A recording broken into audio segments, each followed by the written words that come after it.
6:25 on this Friday morning. Coming up Friday night, tonight you have another chance to become a billionaire with that Mega Millions lottery jackpot soaring to an estimated $1.25 billion. Once again, no big winner. Back on Tuesday. Yeah, nobody has won actually since April 18th, and here to tell us the odds of us actually winning is Associate Professor of Statistics at Penn State Behrend, Michael Rutter. Hi, Mike. Good morning. Thanks for joining us. No problem. Let's talk about this right off the bat. Powerball, Mega Millions, these types of lotteries. Is there any realistic chance that we should have of cashing in on these babies? Well, the odds of winning Mega Millions is 1 in 302 million. Okay. And that's roughly the equivalent of flipping a coin 28 times in a row and getting tails every single time. Okay. Or try that. That doesn't sound horrible. Right, or rolling 11 six-sided die and getting all sixes. So that never happens. And that never happens. And so the odds are very, very, very small. Okay.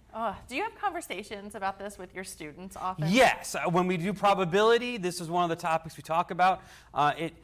Humans have a hard time just figuring out what odds are and how it actually works in reality. So talking about these examples makes the students better understand how improbable some of these things are. One of the wacky examples I heard with this one is you have better chances of being eaten by a shark. What are some of the other wacky, better chances things? You have much better chance of being hit by lightning twice. Twice? Okay. Than winning this lottery. So yeah, there's lots of things like that. That's kind of eye-opening. It is. So from a statistician's point of view, is there any sort of strategy or anything you can do to kind of bring those odds back into some sort of winnable territory? You can't adjust your odds. What you can do is minimize the probability that you share the winning with somebody. Okay. So if multiple people pick the same numbers, then the pot is split. Okay. So the best way to do that is to let the computer pick the numbers randomly for you.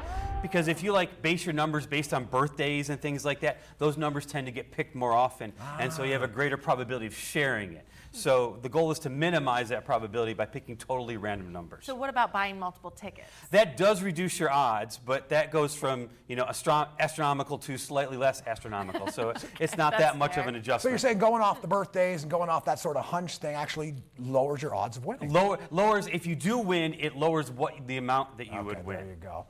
So we've seen, just this month in the past, well, now we're into August, but over the past 30 days or so, $2 billion jackpots, one Powerball, one Mega Millions.